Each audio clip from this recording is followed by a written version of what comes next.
You're listening to The Jacob Valk Show. He's breaking down the latest and greatest in sports as only he can. Follow him on Twitter @RealJacobValk. Here he is, Jacob Valk.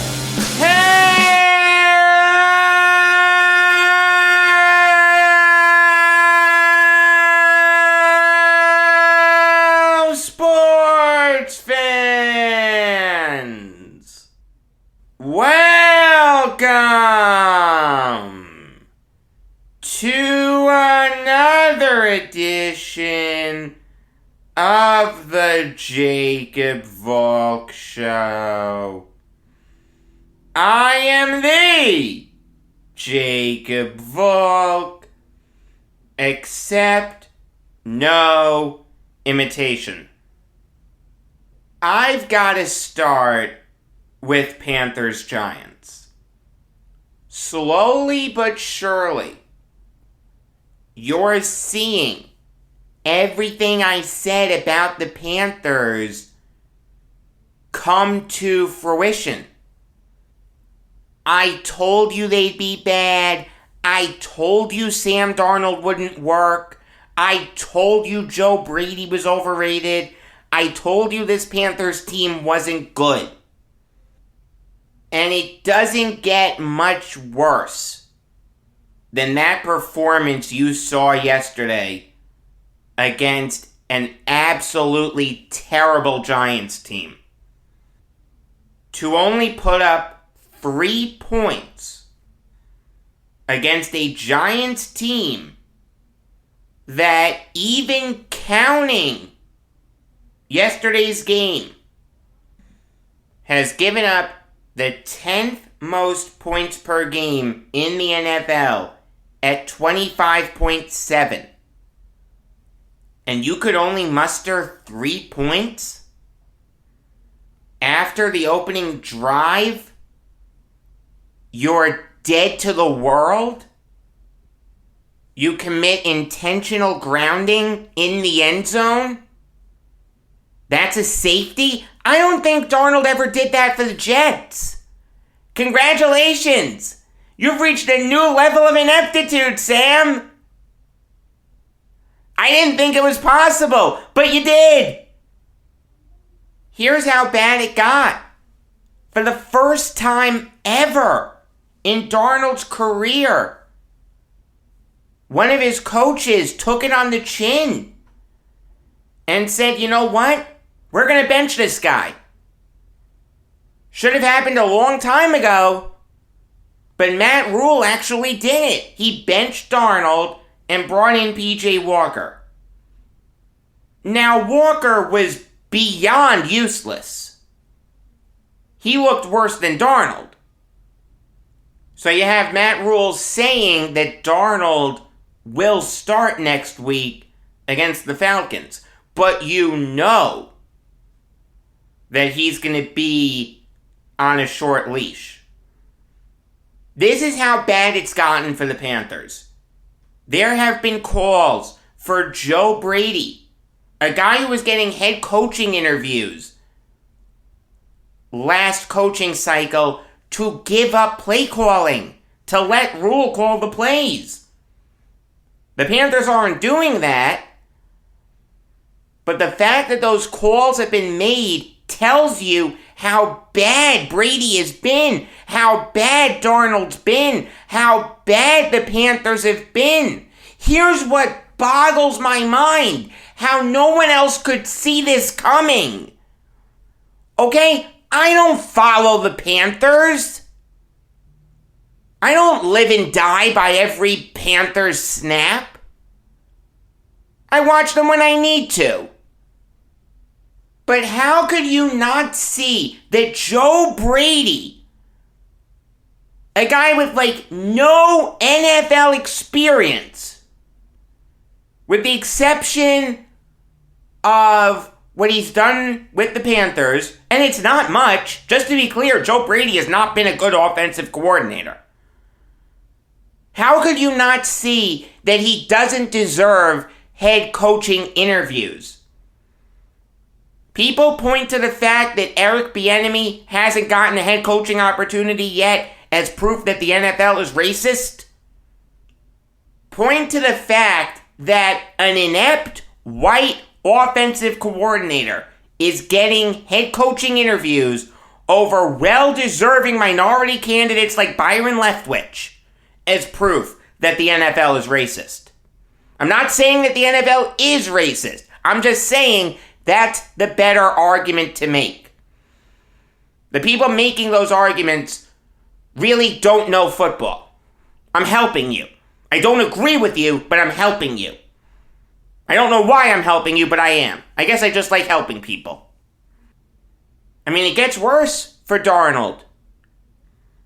According to Mike Florio of Pro Football Talk, if Deshaun Watson is going to be traded, the top choice is the Dolphins. The second choice is the Panthers. This is how bad it's gotten for you, Sam. The team that gave up a sizable haul of draft picks to trade for you. 3 picks. A second, a fourth, and a sixth is prepared to move on from you after less than a year with you at the helm. How did you convince them to pick up your option? You ever seen the Family Guy episode where Stewie tries to hypnotize everyone into doing his bidding? It seems like Sam Darnold has hypnotized everyone around the NFL into thinking he's good. Evidently, I was the only one that wasn't hypnotized. I can't tell you how many arguments I got into with people saying that this guy isn't good. Oh, it's all Adam Gase's fault.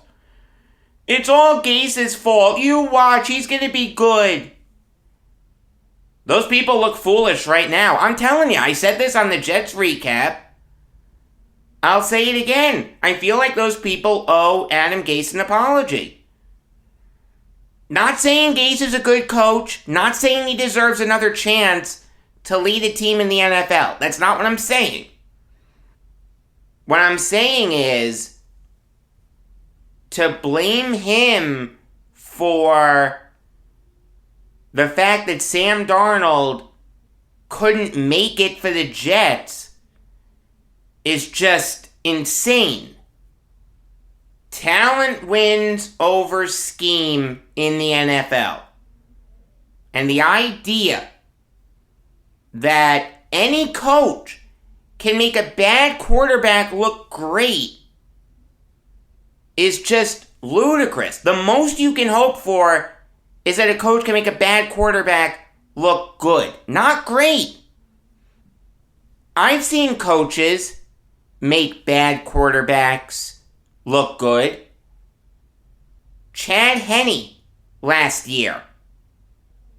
Quarterbacks like Trent Dilfer, Mark Rippon, and Jeff Hostetler won Super Bowls. Those guys weren't great. Sorry, they just weren't. Look, Darnold got off to a great start. Through his first 4 games, he had completed 67.81% of his passes for 1,189 yards, 5 touchdowns, and 3 interceptions. He looked solid. Now, through his last 3 games, the league has finally figured out this Panthers offense. Completing 52.43% of his passes for just 495 yards, 2 touchdowns, and 5 interceptions. What a joke. You want to tell me that that coincides directly with the McCaffrey injury, and that's why Darnold is struggling? That's why the Panthers are struggling? No. Okay, I'm not saying that the McCaffrey injury means nothing. It does mean something. There's no question. The thing is, though, if Sam Darnold was as good as everyone made him out to be, he'd be able to overcome this. It's not like the Panthers don't have talent besides McCaffrey. They have Robbie Anderson. They have DJ Moore. I like Tommy Tremble. Chuba Hubbard's not awful. The Panthers have talent on offense besides McCaffrey. So that argument doesn't work for me. Also, if Joe Brady's system was as good as people have made it out to be, you'd be able to put these average football players in there and they'd look really good. That's what you're saying. That this guy's an offensive genius. Look at how everyone produced last year. Look at guys like Mike Davis and Robbie Anderson and DJ Moore and guys like that. Again, if the system was that good, these guys would be able to produce regardless of how talented they were. Also, here's another thing. And this is more on the coaching staff than it is Darnold. It's not like it's news that Christian McCaffrey would get hurt. This guy got hurt last year. Only played in 3 games. This year, he's only played in 3 games. You have no backup plan? You had no contingency plan for if and when McCaffrey got hurt? That's a terrible job by Brady. That's a terrible job by Rule.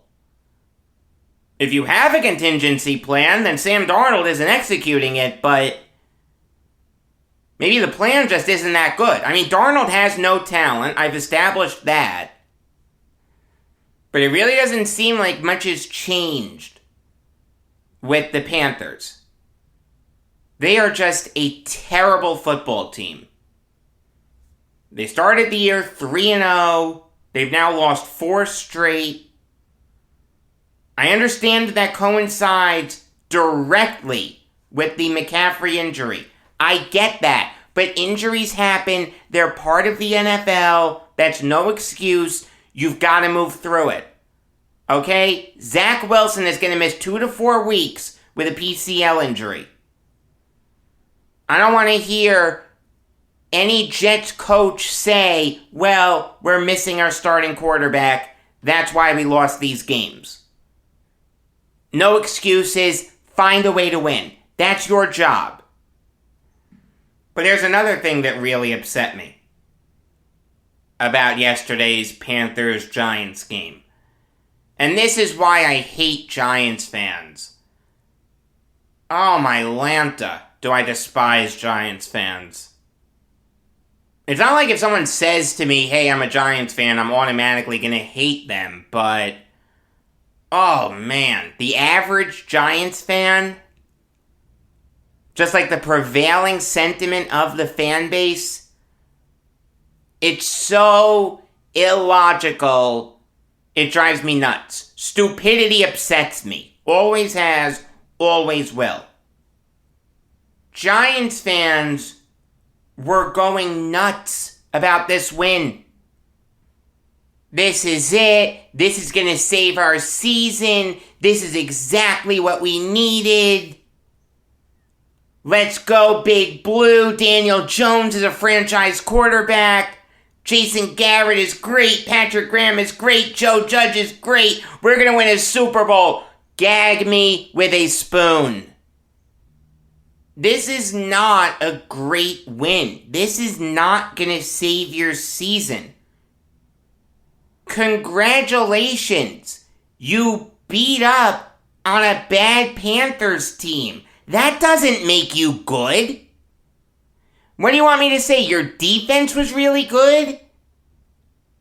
It wasn't bad. I can't say it was bad. But it wasn't great. It wasn't the 85 Bears. It wasn't the Purple People Eaters. It wasn't the sack exchange. You forced a long overdue benching. Congratulations. You made Sam Darnold look bad. That's not hard to do. You dominated a bad Panthers team. Let me ask you something. Is anyone pointing to the Patriots as a Super Bowl contender? Look at what they did yesterday against the Jets. They put up 54 points. The Jets' offense couldn't get anything going. It was a complete disaster. The Patriots thoroughly and completely outclassed the Jets. Is anyone looking at the Patriots as a Super Bowl contender because of that win? No, they're not. You know why? Because while it's a good win, it's nothing to sneeze at. All you did was beat up on a bad football team. That's all the Giants did here. This is a solid win. Daniel Jones looked good. Made a great catch. Looked like Odell Beckham and David Tyree put together. That was impressive. I'll give him that. Completed over 2/3 of his passes for 203 yards and a touchdown. He wasn't bad. It's not like the Giants played bad in this game. They didn't. It's not a bad win. But the idea that this really means anything in the grand scheme of things, no, it doesn't. The only thing that you may have done is hasten the demise of Sam Darnold, which I'll give you credit for. Okay? I was rooting against Darnold. Maybe I was in the minority. I don't care. I was rooting against him. You made him look really bad. So thank you. Seriously. Thank you, Patrick Graham. But the idea that this is going to save your season? So let me get this straight. Last week, when you get blown out by the Rams, and you have people finally realizing that this Giants team is inept, and they don't have the pieces in place to be good, that Dave Gettleman is useless, that Joe Judge is useless, that Jason Garrett is useless, that Daniel Jones is useless. People finally realize that, then they beat up on a bad Panthers team, and now all is right in the world? You're joking, right? How does this win against a bad Panthers team that has now lost 4 straight negate the terrible loss to the Rams, the terrible loss to the Cowboys, the heartbreaking loss to the Falcons, and the heartbreaking loss to Washington? Your team is bad. You want to be happy that they won? Okay. I'm not saying don't be happy that they won. I'm just saying realize what it is. It's a win over a terrible football team. I actually picked the Giants in my offline pool at MetLife Stadium. I picked the Giants. Actually, in that pool, I only got 2 games wrong. I got the Broncos wrong, and I got the Dolphins wrong. So I'm 10-2, and I went 3-0 on this show. I'm now 10-11. Not good, but not terrible. Better than I was, let's put it that way. Look, Giants fans, you need to realize what this is. This is you beating up on a bad team. Just like the Patriots beat up on the Jets, you beat up on the Panthers. Congratulations! Whoop-de-doo. You want to tell me you're making a big deal out of this because you haven't seen that in a while? Okay. But if you really want to see it, schedule a game against a bunch of high schoolers and beat up on them. It's pathetic. It's honestly pathetic. It's sad. It's infuriating. And Giants fans do this all the time. When they beat the Seahawks last year, that was going to be the catalyst for getting them into the playoffs. They actually had me believing, like an idiot, that they could make the playoffs. You know what they did after that? They went 1-3. Here's a crazy idea. Instead of getting upset at the Eagles for putting in Nate Sudfeld, get upset at your team for not winning an extra game. Can you show up against the Cardinals? Can you show up against the Browns? Can you show up against the Ravens? Come on! Giants fans are pathetic. Their team is bad, and they don't know that their team is bad. My team is bad. I know my team is bad. Idiots. Anyone who thinks that this is a turning point for the Giants is nothing but an idiot. There's maybe a turning point for the Panthers, because this could be the catalyst for them moving on from Darnold for Watson, but that's all this is. If you can't realize that, you're an idiot.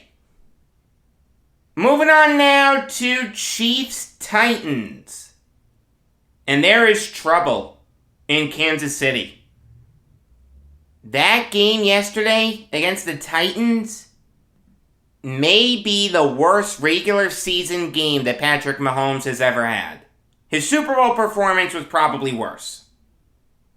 But maybe that was the start of something. Maybe we should have realized that this team is on a downward trajectory. When you think of the Chiefs, you think of this dominant force. Back-to-back Super Bowl appearances. They could make it back to the Super Bowl. Putting up dominant victories. Have they really had any of those dominating performances this year? Not really. The Browns game was an impressive comeback, but here's a crazy idea. Don't be down 22-10 at the half. Don't need to outscore the Browns 23-7 in the second half to win. That was a good showing for the offense, not the defense. I can't call that a dominant Chiefs victory. The Eagles? You can't give up 30 points to the Eagles and call that a dominant Chiefs win. That just doesn't work. Mahomes was great, threw 5 touchdowns. But again, not a dominant Chiefs performance. Their win against Washington, they played like garbage in the first half. They rebounded in the second half. Give them credit, but not a dominant Chiefs win. Now they get destroyed by the Titans? I mean, not for nothing, but we're almost halfway through the NFL season, okay? It's time to look at standings. The Chiefs are tied with the Broncos for being in last place in the AFC West. They are 2 games behind the Raiders for first place in the AFC West. Obviously, you still have time to make a move, but you've got to start playing good football. The Chiefs really haven't all year. Their offense has shown up. I mean, Patrick Mahomes has made some stupid decisions. He's actually currently leading the NFL in interceptions. He's tied with Zach Wilson. They both have 9 picks. How crazy is that? The thing is, though, He also has 18 touchdowns. He's already thrown for over 2,000 yards, and he's completed over 2/3 of his passes. He's throwing for just under 300 yards per game. Mahomes isn't the issue. He's not playing great. He doesn't look like the best player in the NFL right now, but he's not the issue. The issue is the Chiefs' defense. And that needs to be fixed quickly. Let's say that the Chiefs will right the ship to the point that they make the playoffs.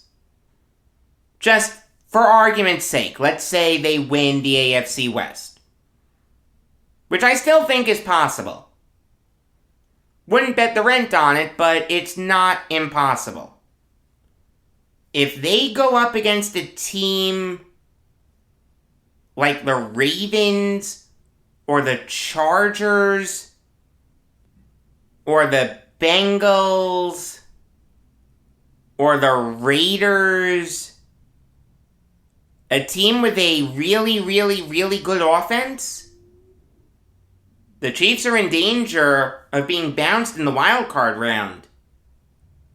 Like, imagine if they go up against the Bills. Could you imagine that Bills offense against this Chiefs defense? The Bills could drop 50. I don't know what the Chiefs can do to right the ship defensively.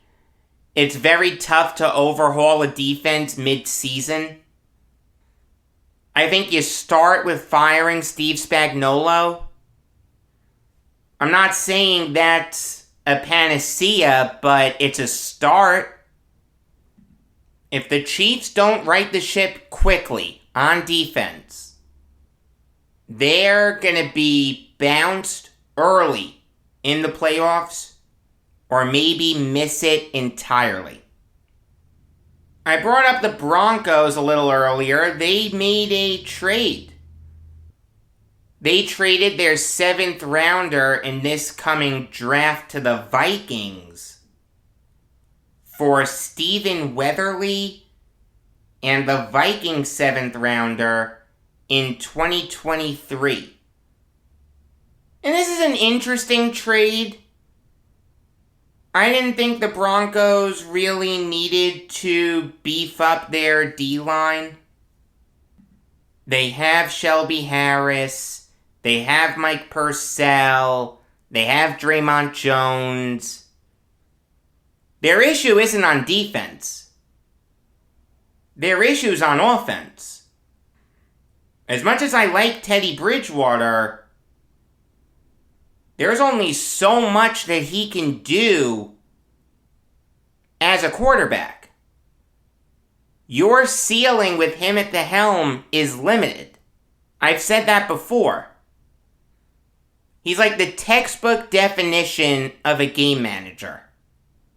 So I don't know why the Broncos would look at a defense that's given up the 4th fewest points in the NFL and say that's what we should improve.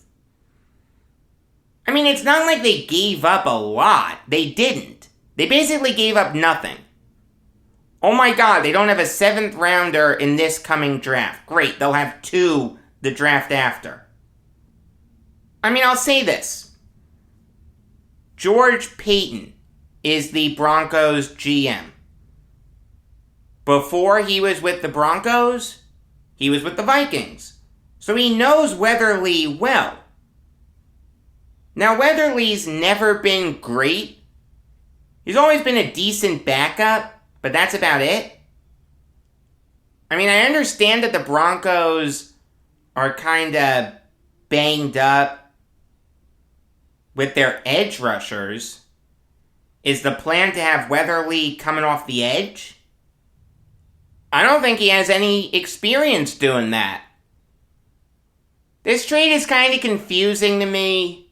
I'm not going to bang tables over it because the Broncos didn't give up much, if anything, to trade for Weatherly, but I feel like this is just making a trade to make a trade. I'll call it a wash. Moving on now to a report from Ian Rappaport of NFL.com. He said that LJ Collier is generating trade interest. Look, Collier has been nothing but a complete and utter disappointment since he was drafted by the Seahawks out of TCU. I did like him as a Horned Frog. I did have a late first round grade on him. But look, I got it wrong. He has looked lost since entering the NFL. This year he's only played 39 snaps. He has a 45.3 overall grade according to Pro Football Focus. Last year he played 585 snaps, had a 60.2 overall grade. I mean, he's young. He's 26. If a GM loved him coming out of TCU, I could see someone giving up a conditional 6th for Collier, but that's about it. You're not going to get much for him if you're John Schneider. It makes sense to want to move on from him, cut your losses, try to recoup some value, but I'd be surprised if anyone jumped at the opportunity. I could really see the Seahawks just being forced to cut him. Moving on now to a report from Jason LaCanfora of CBS Sports. He said that Brian Flores is on the hot seat. And he said that before the Dolphins lost that heartbreaking game to the Falcons yesterday. Why oh why did I pick the Dolphins? I really don't want to toot my own horn. Then again, if I'm not going to toot it, who will? But I said last year, when everyone was praising Flores, that this guy was overrated. I thought he was doing a terrible job with Tua. A guy who I still think has potential, and I still think has talent, but really isn't setting the world on fire. I mean, I just don't get it. Insert him into the starting lineup, then take him out. Then put him back in, then take him out. You did that with Fitzpatrick last year. Now this year, you have the two offensive coordinators. Tua got hurt. You have the owner, Stephen Ross, openly gushing about Deshaun Watson. Hey, get me Watson. I'll take the hit. I'll say this. If you're the Texans, you've got to ask for Tua in that trade.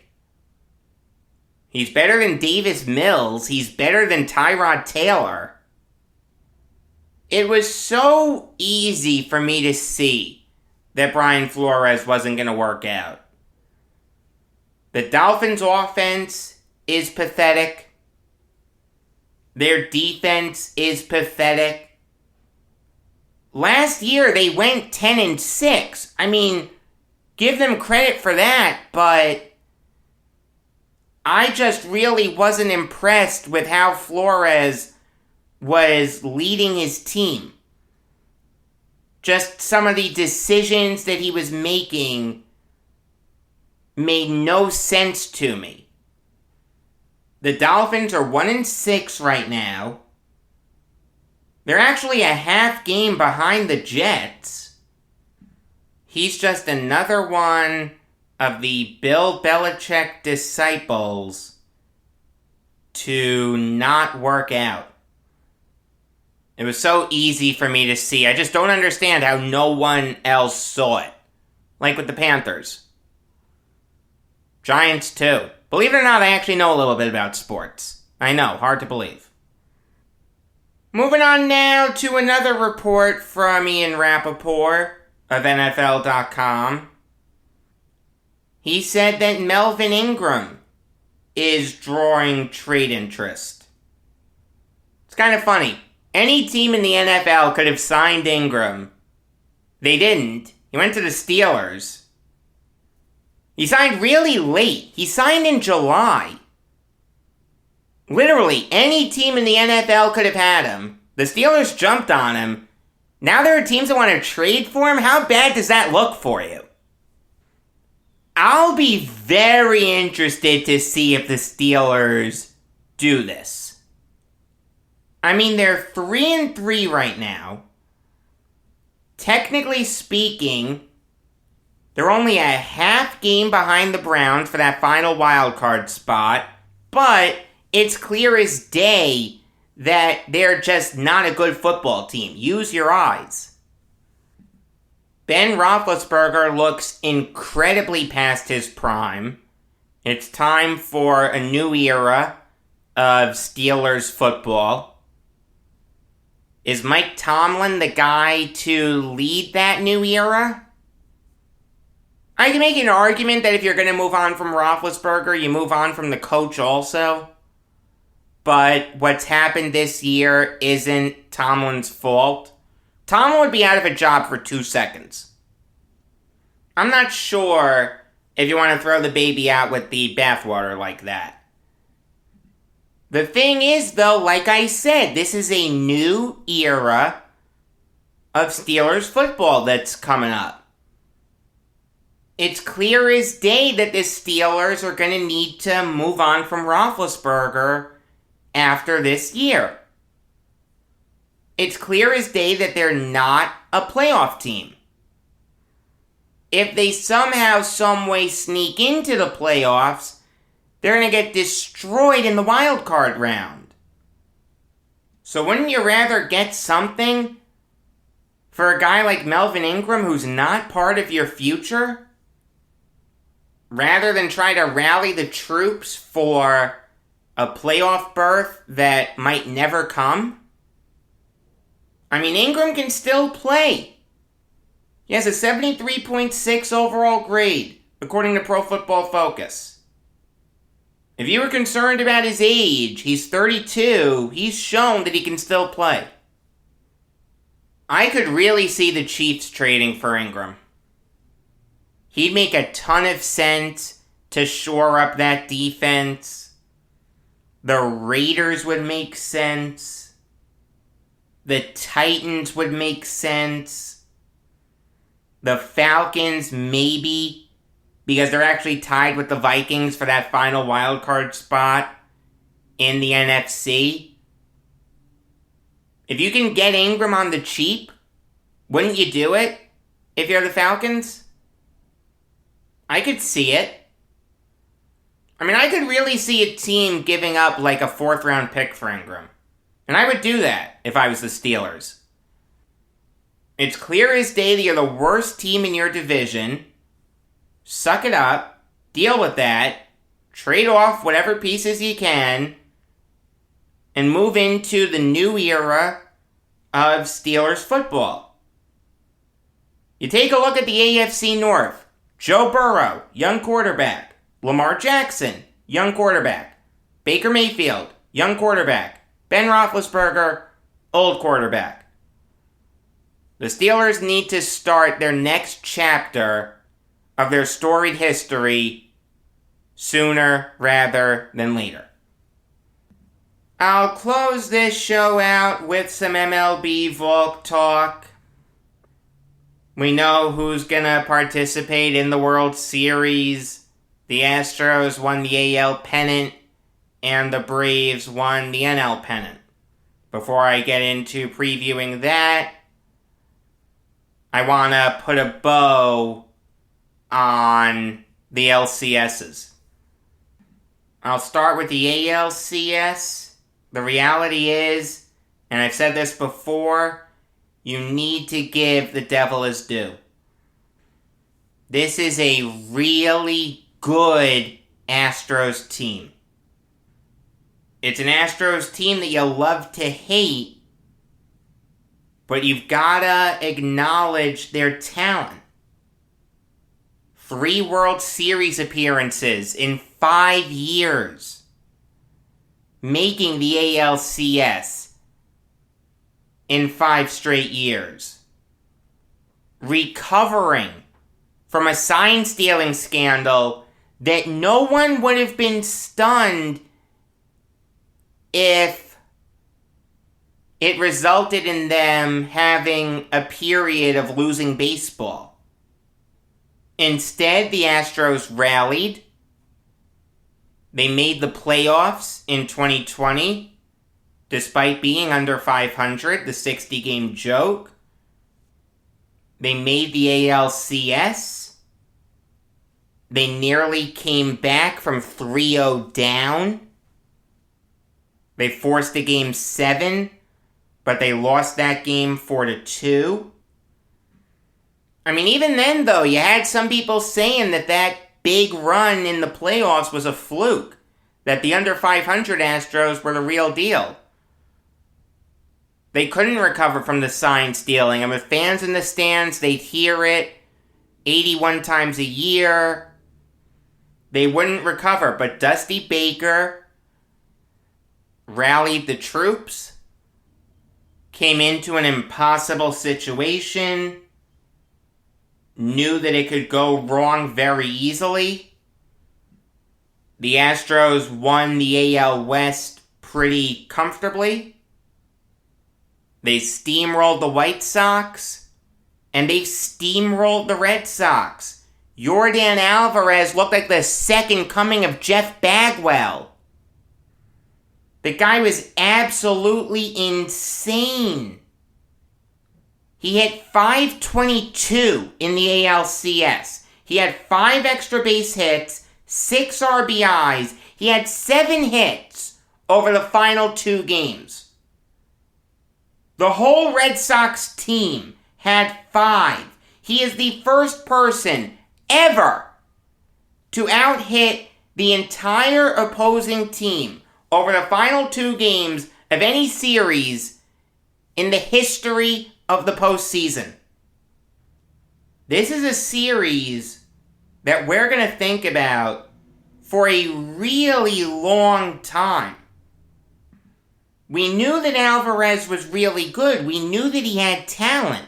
He won Rookie of the Year in 2019. Did we expect him to have the type of season he had, where he hit over 30 home runs and 100 RBIs? No. Did we expect him to win ALCS MVP? No.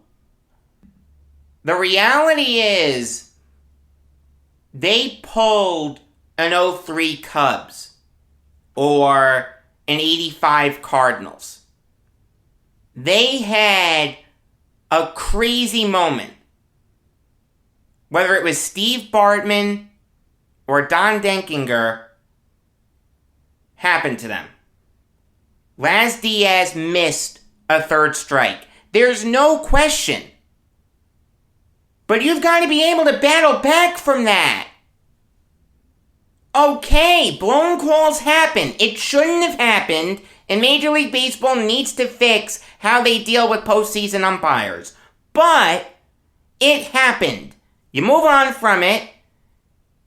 You get the guy out on the next pitch. Instead, that missed 3rd strike started a crazy rally where the Astros scored 7 runs in the top of the 9th.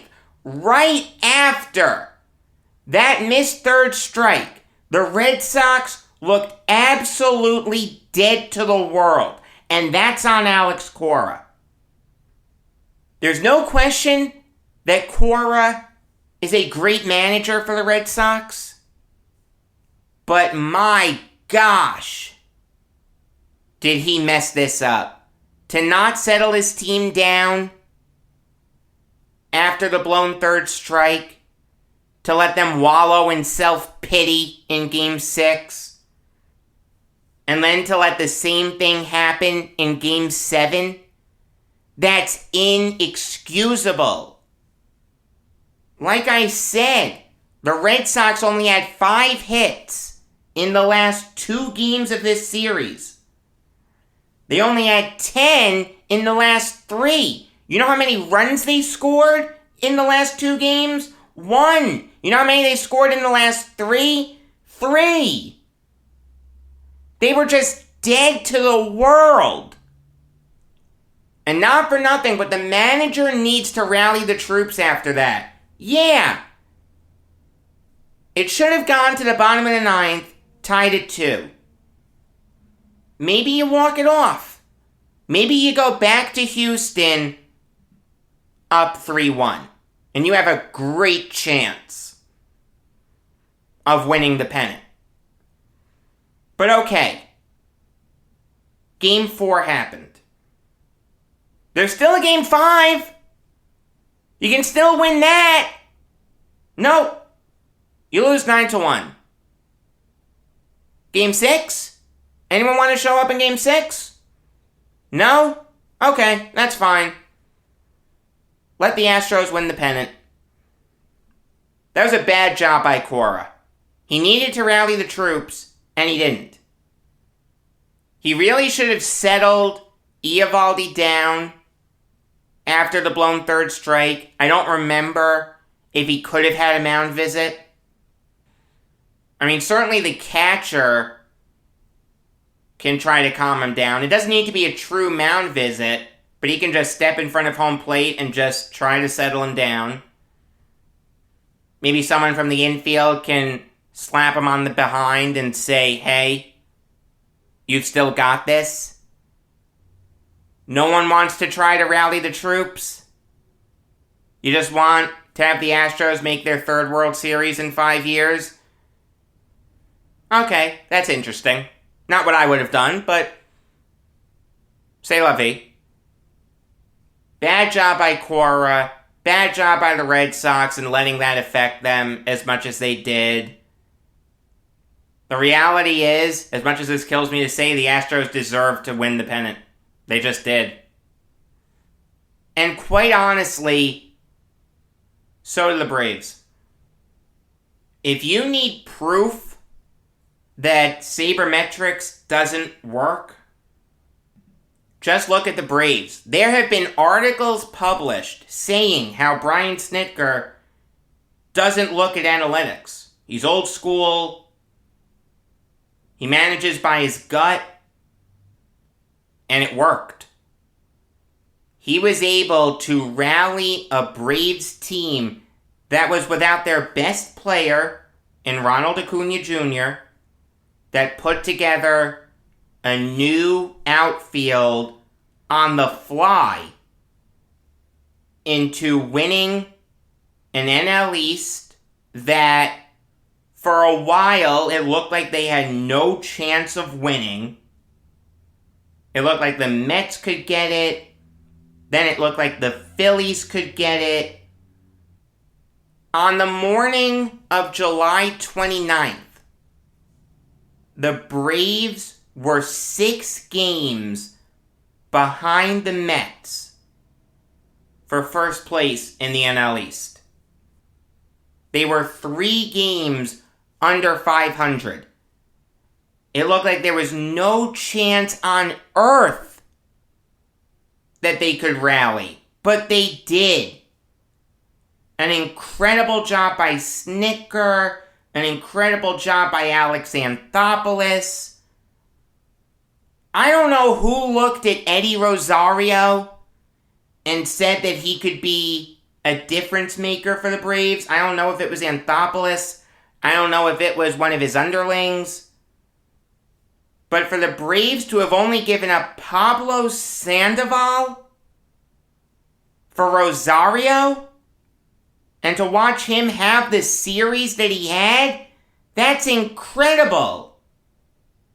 This guy killed the Dodgers all series. He had 14 hits tied for the most ever in a single playoff series, with Hideki Matsui in the 04 ALCS, Albert Pujols in the 04 NLCS, Kevin Youkilis in the 07 ALCS, and Marco Scutaro in the 12 NLCS.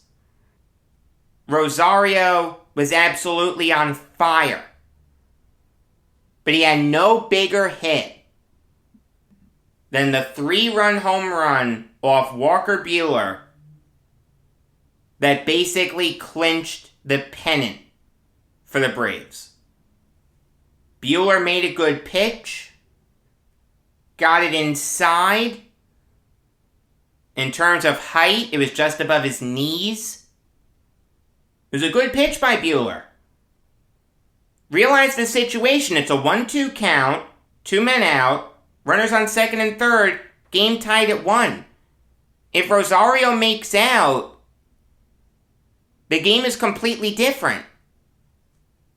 Instead, Rosario uses his great upper body strength to pull the ball down the right field line and said, "You're giving me this pitch? Okay, I'll take it. I'll hit it where it's pitched." I don't think Rosario expected to hit a home run. I mean, that ball was barely a home run. Live time, I thought it would be a double. In fact, I thought it could go foul. I didn't think it would be a home run. Then you see it land and it's like, okay, the Braves are winning this thing. This great Braves bullpen isn't going to give up 3 runs before they get 15 outs. Give a ton of credit to the Braves. A team that everyone outside the state of Georgia counted out. You can include me in that group. Dodgers-Giants was the World Series, I said. Whoever won that series would win the World Series. The Braves said, what about us? They still have to get through us. And you know what? They were by far and away the better team in this series. The walk-off wins in games 1 and 2. Game 3, the Braves were really close to winning. Cody Bellinger just put a great swing on a Luke Jackson pitch. Then game 4, the Braves utterly destroy the Dodgers. The Dodgers destroy the Braves in game 5. But you have to go back to Atlanta. And the battery was rocking. It was actually great to see because Braves fans aren't great fans. They really don't show up for postseason games. They care more about college football. No, it seemed loud in Atlanta. It really did. It was nice to see. And give a ton of credit to Tyler Matzek. We all know his story. He was out of the majors from 2016 to 2019. The Braves gave him a chance in the shortened season. He pitched well, but I think everyone thought it was a fluke. He had a good season this year. Had a 2.57 ERA. Brian Snitker really trusted him. But in this postseason, that trust has taken on another level. This guy has pitched in every postseason game for the Braves except Game 5 of the NLCS. The game that the Dodgers utterly destroyed the Braves. There was no reason to use Matzek. I mean, think about it. The top of the 7th, the Braves are up 4-1. Luke Jackson comes in to try to get the game to Matzek, and then Matzek can get the game to Will Smith.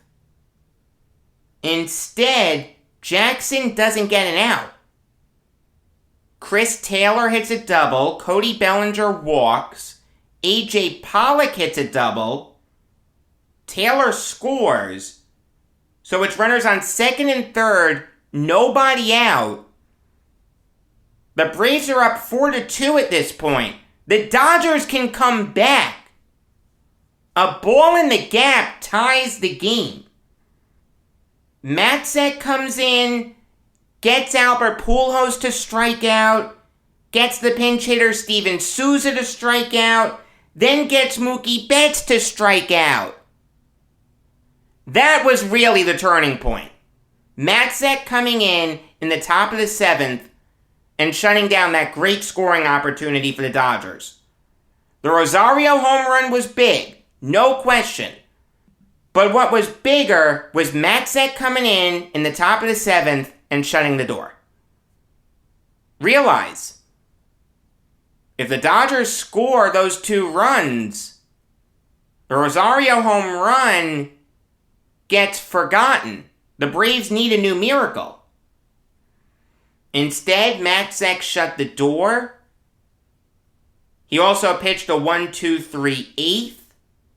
Will Smith came in to pitch a 1-2-3 9th. The Braves won the pennant for the first time since 1999. I'm going to be doing the tomahawk chop a lot. In fact, I'm doing it right now. Let's go Braves. The last story that I want to talk about is the Cardinals hiring Oliver Marmal as their new manager. You may be wondering, how did the Cardinals move this quickly? Well, it makes a little bit of sense because Marmal has been with the Cardinals since 2007 as a player and as a coach. He retired as a player after the 2010 season.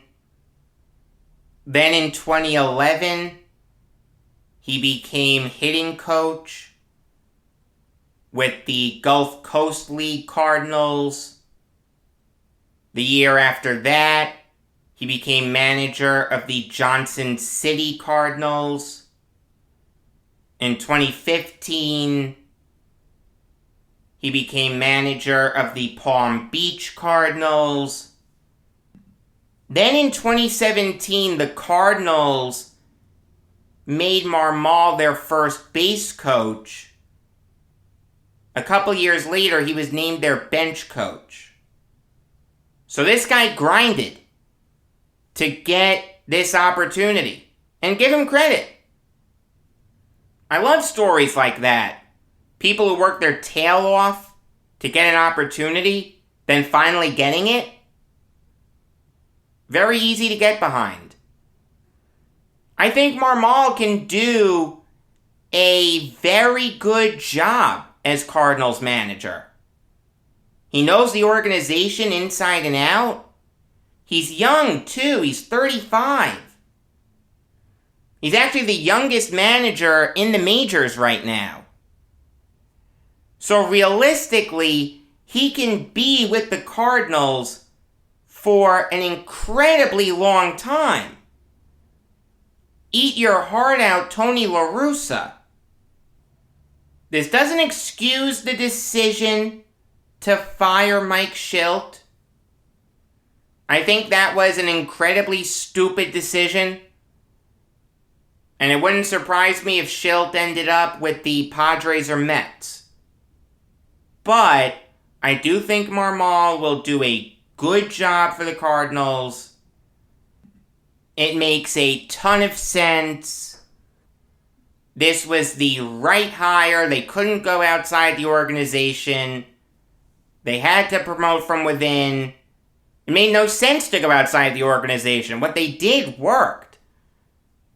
So bring in a smart guy in Marmal to lead the team. I have no problem with that. That makes a ton of sense. This is a good move. It doesn't excuse firing Shildt, but this will work. Brooklyn Nets show comes your way tonight. Regular episodes of the Jacob Valk show come your way every weekday afternoon. Until next time, I am Jacob Valk saying, shout out to you, Peter Scolari and James Michael Tyler.